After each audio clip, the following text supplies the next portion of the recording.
Namaskar. So, welcome to day 6 of our Navaratri Satsang on Navavidha Bhakti. Let us start with the prayer.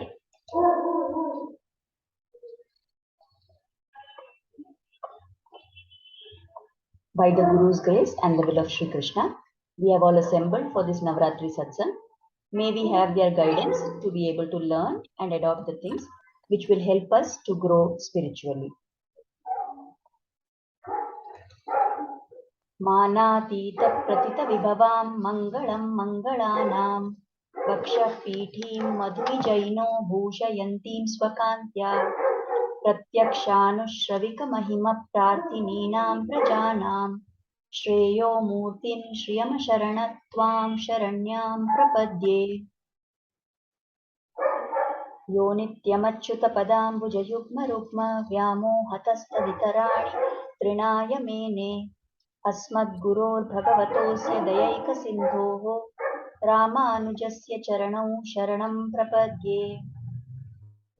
So we have been talking in our satsang about Navavidha Bhakti. Yesterday we covered Archanam, which is offering worship to the Lord. So today we move on to the next limb of Navavidha Bhakti, which is Vandanam. Vandanam means prostrating before the Lord or offering him prayers. It can be physically or it can also be mentally. That is called as Vandanam. The other day I was hearing some lecture by somebody on YouTube. I think it was from ISKCON. And that person was mentioning how Vandanam is the process that helps to rid us of Bandhanam. We are all tied up in this samsara. We are all caught up in all this cycle of, sukha, dukkha, joy, grief, all that. So that bandhan of ours will go if we resort to Vandanam, that is offering namaskar to the Lord. So the person who exemplifies this Vandanam is Akrura. Now we know the story of how Krishna was born, and after that he was transported to Gokula from Mathura, and then there he was brought up by Nanda and Yashoda, and he grew up. Now Kamsa sends many Rakshasas to kill Krishna, but nothing happens. None of them succeed. In fact, it is the Lord who destroys all those asuras, and none of them is spared. So after all this happens, then Narad Rishi one day visits Kamsa, and he says to Kamsa that, look, if Krishna is in Gokula, that is his place. So he has the advantage there, right? So if you want to change your fortune, you should call him to the place where you have the say. So call him to Mathura, and in Mathura you are the powerful one. So you call him here, and that way you can, maybe you will be able to succeed. Now, if we wonder why is Narada saying like this, we must understand that Narada knows what is the outcome going to be. Narada is very much aware that Lord Krishna has taken this avatara and he is going to destroy all these demons, including Kamsa. So he is only speeding up that process of, the destruction of Kamsa. So listening to Narad Rishi's advice, Kamsa decides to send somebody to Gokula to bring Krishna there to Mathura.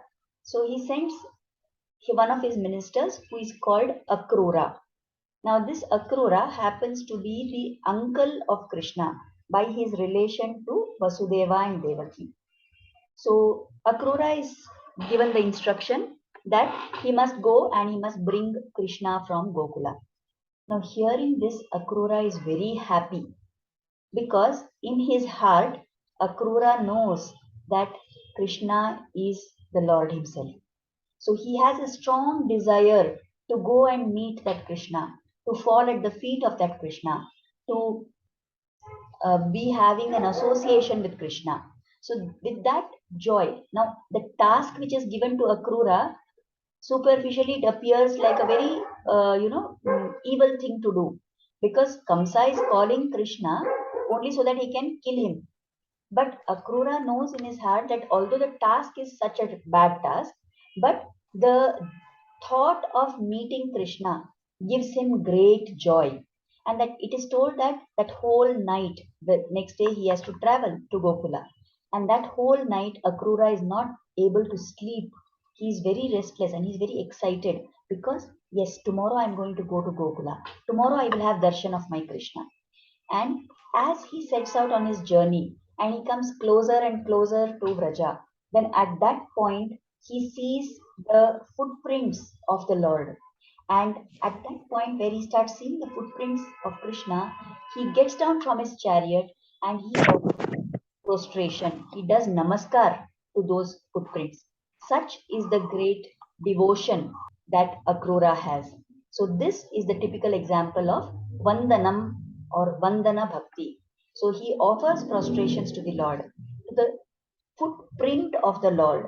And once he reaches to the place of Nanda, and then he meets Krishna and everybody, he is very happy to see them. And there also he now in front of everybody and with everyone, he cannot obviously fall at the feet of Krishna.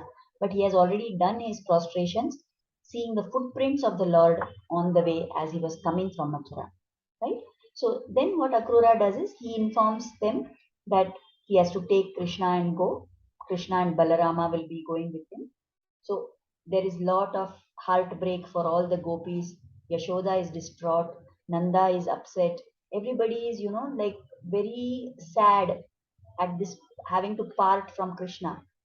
But somehow they have to make up their mind. And in fact, the gopis, it is told that the gopis say, this person, Akrura, actually the word krura means cruel, right? Somebody who is cruel. Akrura means somebody who is not cruel. But the gopis say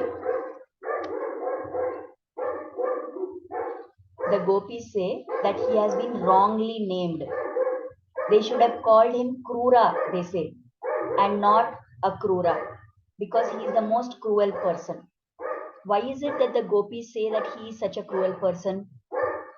Because he is separating Krishna from them.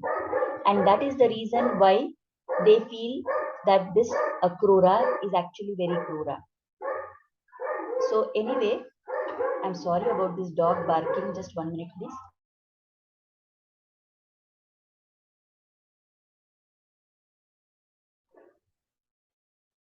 So what happens is then because the gopis somehow they have to let Krishna go, isn't it? So then Krishna and Akrura, Krishna and Balarama in the chariot and Akrura with them. They are walking, they are going in the chariot towards Mathura. So at that point of time, what happens is it is time to offer the Sandhya Vandana. So Akrura says, the Yamuna river is here. I will go and perform my oblations and then after I am done, we will carry on. So he tells Krishna and Balrama that you sit here in the chariot. I will go and do my snan and I will do my sandhya and then we can go. So at that point of time, when Akrura dips his head into the water, he sees that there is the form of Lord Narayana on Anantashesh smiling at him. And what surprises him is that the face of that Anantashesh, the face of the Lord, Sriman Narayana, is looking exactly like the face of Krishna. So he thinks, no, this can't be true. Maybe I'm imagining. And he thinks, did that boy Krishna only come and lie down here in the water? So he puts his head out of the water and then he looks at the chariot. And very sweetly from the chariot, Krishna and Balarama smile at him. So he says, no, they can't be in the water. They are sitting in the chariot. Again, he puts his head underwater. Again, he sees the same thing. The same sight meets his eyes. And then finally he comes and he realizes that yes, although he knew that Krishna was divine, it had not struck him that the Lord only is coming with me. Because somewhere in his mind, with all the Vandanam that he had done, yet somewhere in his mind there was a small tinge of pride that I am the one who is taking Krishna and going. So the Krishna wanted to show him by this incident, it is told that Krishna wanted to tell Akrura that whatever happens, happens by my will only. It is not that you are taking me from here. I have come because of my will, because it is now my task to kill Kamsa. So that is the incident of Akrura. Now, when when examples like this are given, like saying that Akrura had some pride in him, and like that, they are told so that we should take care that we don't develop such kind of a pride. Akrura's pride was very tiny and it was what we call as sattvic ahankar. But even that is an obstacle on the path of sadhana. And that is why it is told by the acharyas that we must keep ourselves humble at all times. And the easiest way to become humble or to keep feeling humble is to practice surrender to the lotus feet of the Lord, is to offer prostration and namaskar at his lotus feet. And when we bow our head and we bow our body and we fall at the feet of the Lord, then that feeling of surrender, that I have no other alternative, that I have nowhere else to go, that feeling will cause our ego to come down. And when that ego comes down, automatically our sadhana will become better and we will grow in our sadhana. So, when we say why we must practice this Vandana, right? So the namaskar, we use this word, isn't it? Many times when we meet people, we say namaskar or we say namaste. It is saying namaskar is that we are paying obeisance, that we are recognizing the divinity in the other person and we are offering obeisance to that. So with that bhava, we must offer obeisance.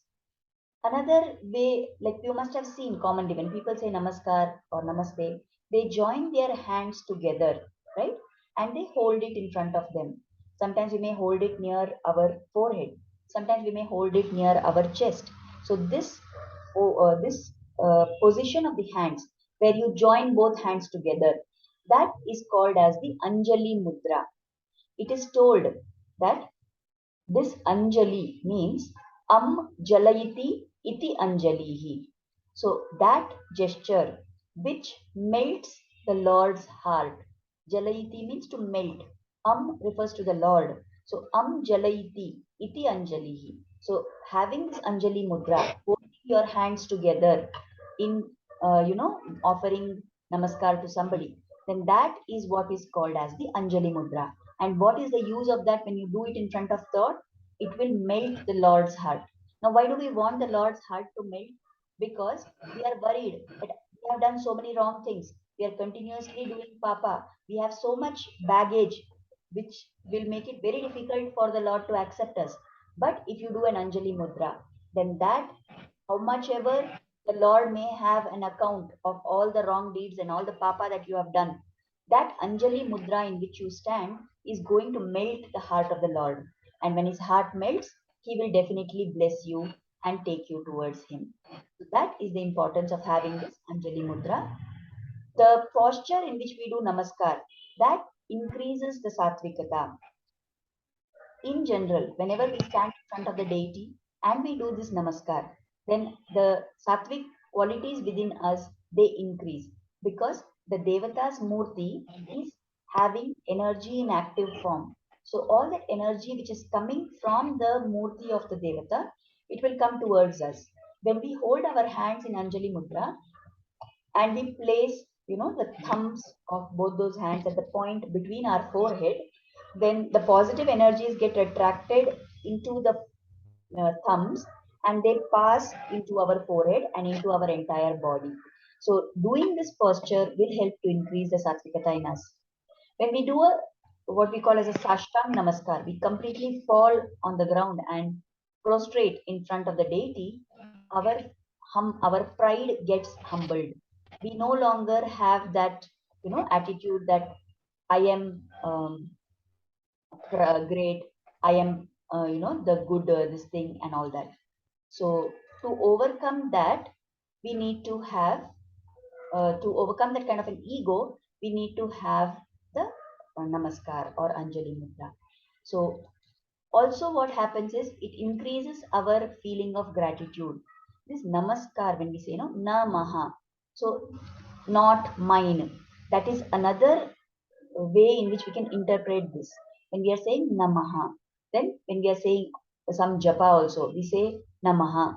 Then when we say that, we are indirectly also trying to say that na, not, maha, mine.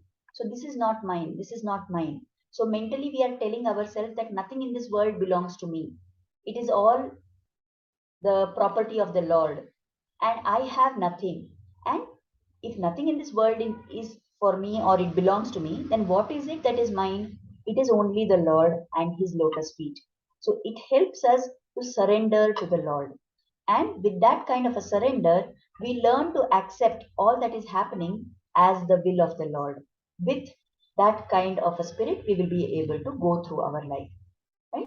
Now, in the Bhagavad Gita, in the 18th chapter, the Lord Himself has told that Manmana Bhavamad Bhakto Madhyaji Mam Namaskuru Mame Vaishyasi Satyam Te Pratijani Priyosime. He says, always in your mind, think of me. Be my devotee. Be devotee. Worship me. Right? And offer obeisance to me. This Namaskuru, which is told, right? This Namaskuru means offer obeisances to me. So here also, the Lord, where He has told, think of me, be my devotee, worship me, and offer obeisance to me. So very specifically, it is told that we have to fall in front of the Lord and offer our obeisances to Him. So when we do this, what happens? Definitely, you will come to me, says the Lord. When you do all these things, you will come to me, and this is my pledge, for you are very dear to me. We already have said so many times that the Lord considers us as His dear children, and He is just waiting for us to come to Him. So He is so desperate that we should turn to Him and reach Him, that He's telling that He's not asking us to make a pledge. He's saying, I am giving you a pledge. I am making a promise to you. What? That if you are thinking of me, if you are devoted to me, if you are worshipping me, and you are offering namaskar to me, then I will make sure that you come to me. So if the Lord has taken the responsibility, then we don't need to worry about it anymore. All we need to do is to surrender at His feet. Right? In the Stotra Ratna also, there is a shloka. The Stotra Ratna is composed by Yamunacharya, who was the Acharya of Swami Ramanuja. So in that he says that if anybody submits to your sacred feet, he's talking to the Lord, O Lord, when anyone surrenders to your feet, with what quality? With bhakti, with devotion, and with humility, right? And considers that you are only the result which I want, and you are only the means through which I'm going to get the result. And such a person, while having these thoughts, he folds his hand in the Anjali Mudra even once, just once. Then whatever past karmas he has, all that will get destroyed. That person will become free from any sort of fear, and he will enjoy the luxury of residing in Sri Vaikuntha. So if somebody does such kind of Anjali Mudra and submits to you and surrenders to you, all auspicious things will come into their life. So this is what Yamunacharya has expressed as the qualities of the Lord. So when we, as I already said, when we do namaskar, that mudra helps to draw satvikata from the deity. So you can see in this picture here how it is shown that blessings from the Lord are coming. And if you put your hands together in the Anjali Mudra and place it at the place between your eyebrows, then you draw in all that Chaitanya, all the Ananda which is coming from the Lord, and that positive energy will spread all over the body. And when we want to do namaskar, one is the Anjali Mudra, that we will just stand wherever we are and we fold our hands together and bow our head. That bowing of the head is also important, isn't it? Because when we are very proud, we stand with our head erect. But when we are feeling that we have nothing, we are no one, then we bend our head. So bending the head is very important in that Anjali Mudra also. Now the other way to do namaskar is that for men, it is told they should do Sashtanga Namaskar, where they completely fall on the ground in such a way that the stomach and the chest are also touching the ground. So that Sashtanga Namaskar is told for men. Now for women, it is said that the stomach and chest should not touch the ground, right? But they must do what is called as Panchanga Namaskar. So the way the men prostrate and the women prostrate is different. So whatever is our gender, as per that, we have to follow the guidelines and we can offer Vandanam prostrations to the Lord. Now how somebody in the past has practiced Vandanam. So I hope you understand here now that Vandanam means the act of offering prostration to the Lord. It may be physically, and in that physical, it may be just by Anjali Mudra, it may be Sashtang or Panchang based on our gender, or it can also be mentally offering prayers to the Lord. Saying and praying to the Lord, saying what is in your heart and praying to the Lord is also considered as Vandanam. So there are many examples for how Vandanam was done. We all know the famous story of Gajendra, isn't it? So this elephant, which was frolicking in the pond, and it had in its hands, a lotus flower with it, which it wanted to offer to the Lord. And at that time, there is a crocodile which comes and grabs the leg of Gajendra. And everybody tries. His other elephant relatives, they come and try to pull him, nothing happens. He himself tries to fight the crocodile, nothing happens. And finally, when there is no other alternative, he realizes, he calls out to the Lord saying Adi Mula.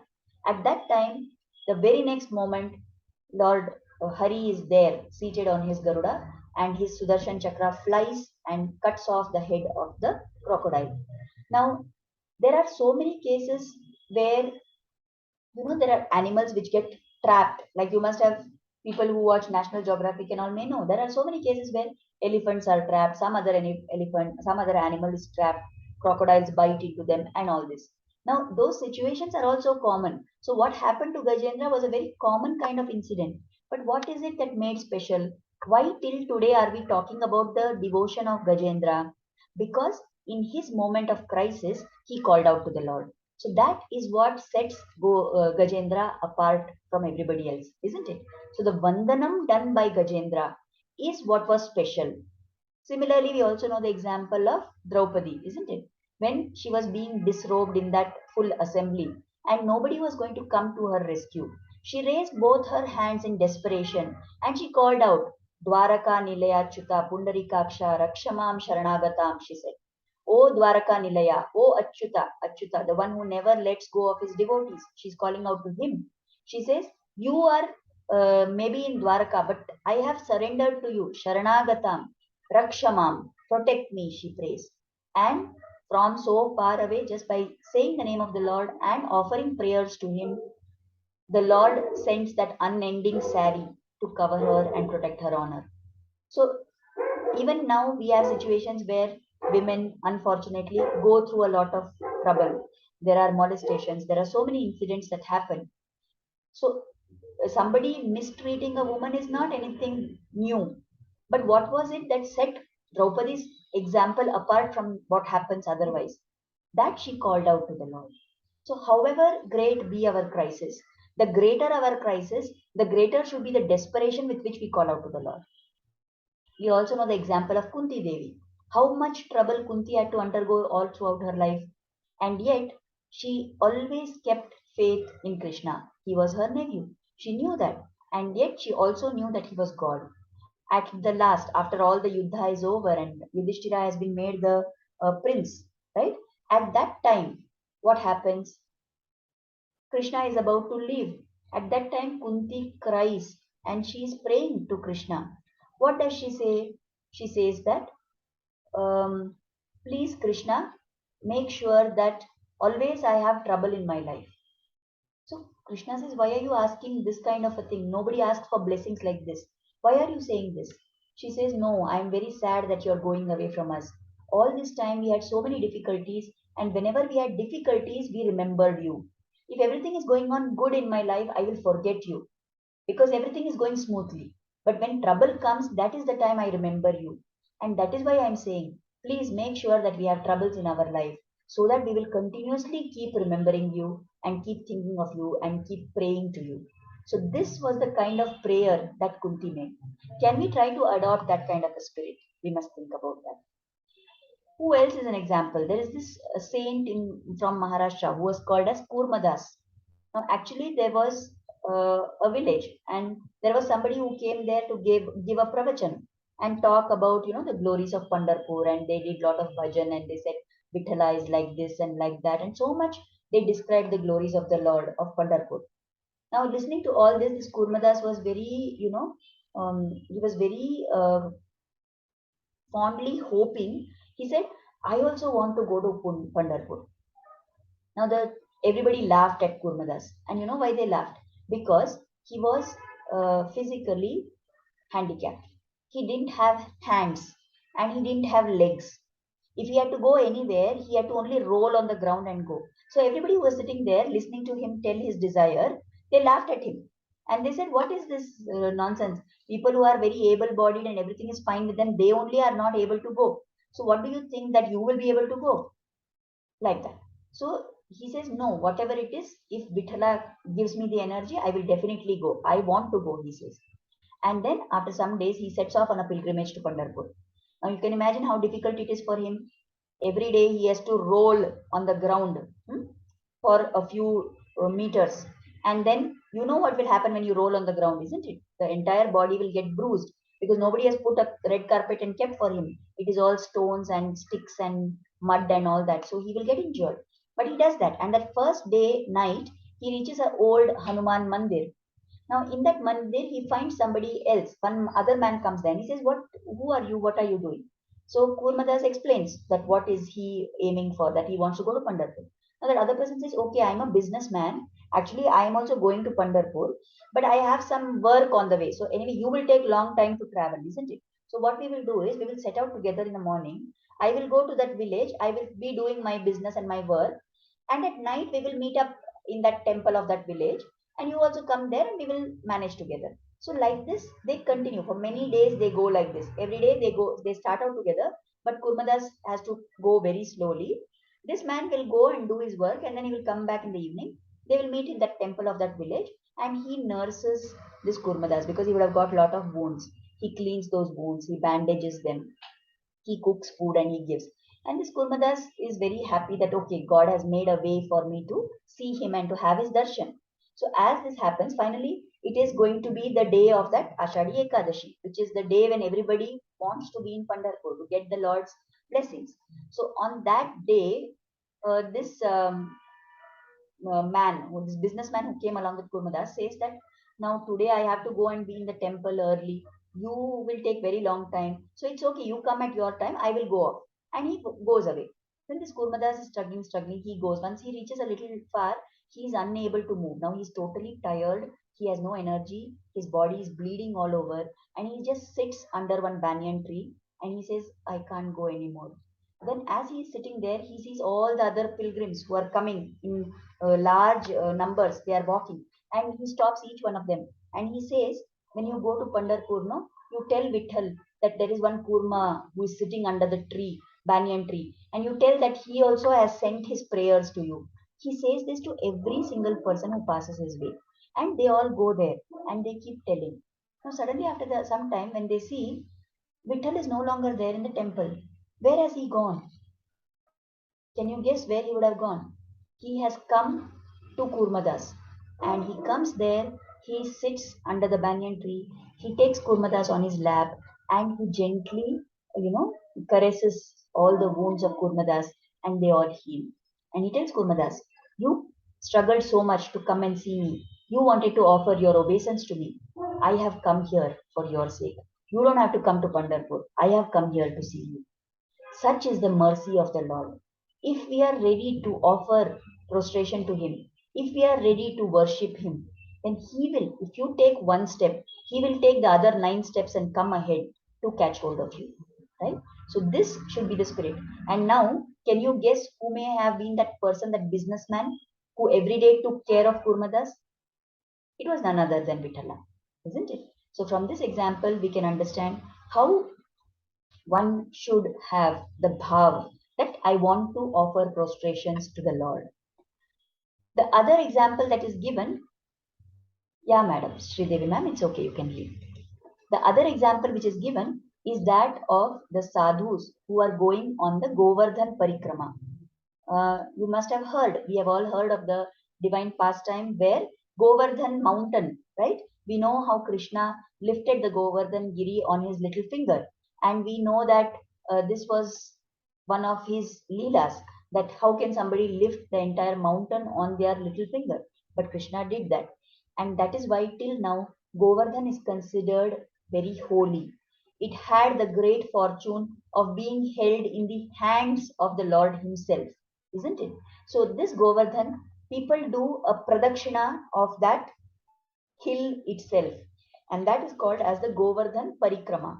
So the entire route for that parikrama is 21 kilometers long. And if somebody wants to go walking, there are some people who can't walk, then they take a rickshaw or something and they go. But people who can walk, they walk. And when they walk like that, it takes them about 6 hours to complete that parikrama. Now, there are some people who do special type of parikrama. They do what is called as Dandawat Parikrama. You can see the picture I have put here. This person is a sadhu. This Dandawat Parikrama, what they do is, they will fall on the ground. They will offer what is called as a Dandawat Pranam. That is like a Sashtanga Namaskar. And when they stretch their hands, the point where their hands meet, isn't it? So they will place a stone there. Now the person will stand up, and at the point where the stone is, he will keep his legs. So he has moved that much little forward. There again, he will do a Dandavat Pranam. So then his hands are in front, stretched out in front of him, right? Then at that point, he places the stone to mark that spot. He stands there with his feet, and from there again he goes. So can you imagine how long it will take? It takes days together for people to do. And they do this kind of Dandavat Parikrama. And if you hear of the next type, you will be even more surprised. There are people who do 108 Dandavat Parikrama. They have a set of 108 stones with them. In that one same spot, okay, the person will stand and offer Dandavat Pranam 108 times. He has the stones to keep count. That now once he has done the pranam, he will keep it aside. So that is one pranam done. Then he will do the next pranam, keep one more stone aside.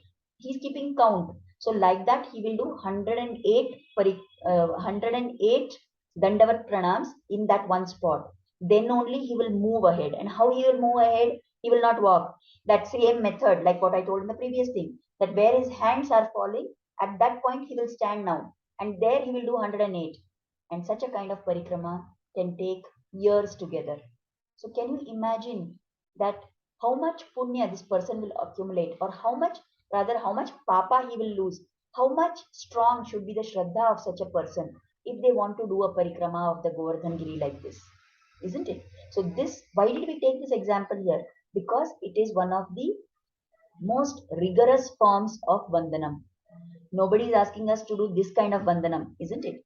But at least every day, twice a day, morning and evening, whenever we are doing our puja, whenever we are lighting the lamp, we can fall and offer our obeisances to the Lord.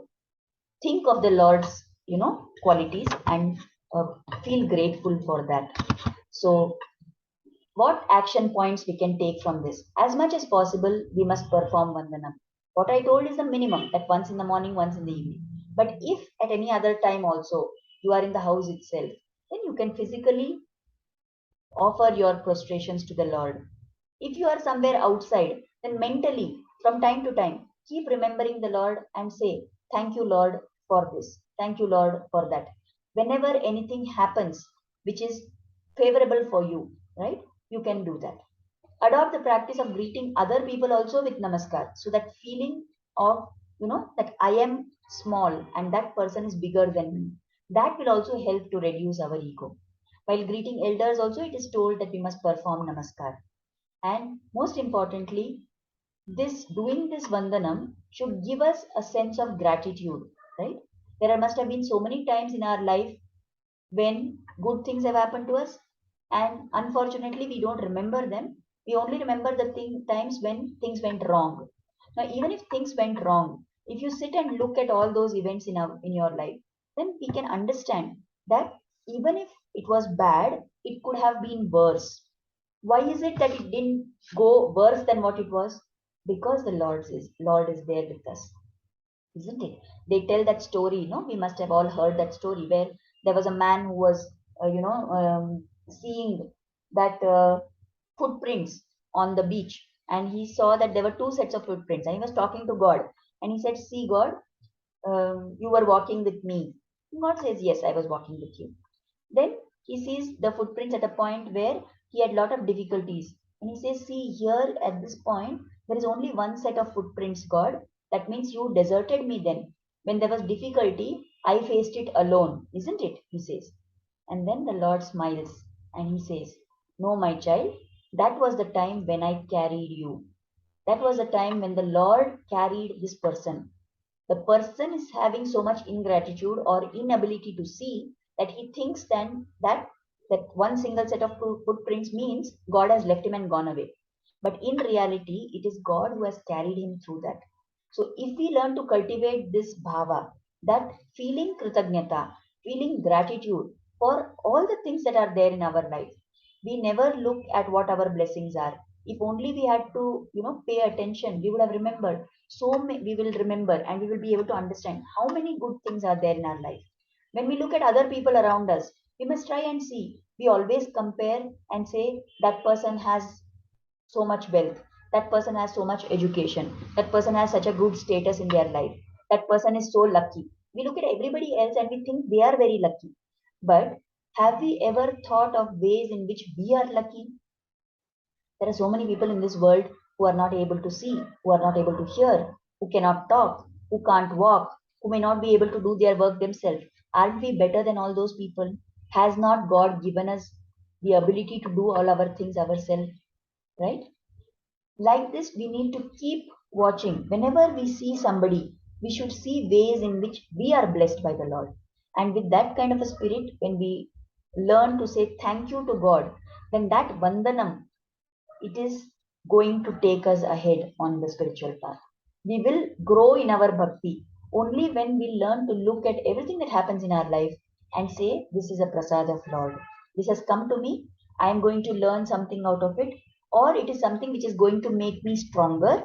And we can only pray to the Lord. We must remember, definitely, we must remember at all times. Never mind if we are remembering the Lord and praying to Him and doing Vandanam only when we have trouble. That's okay.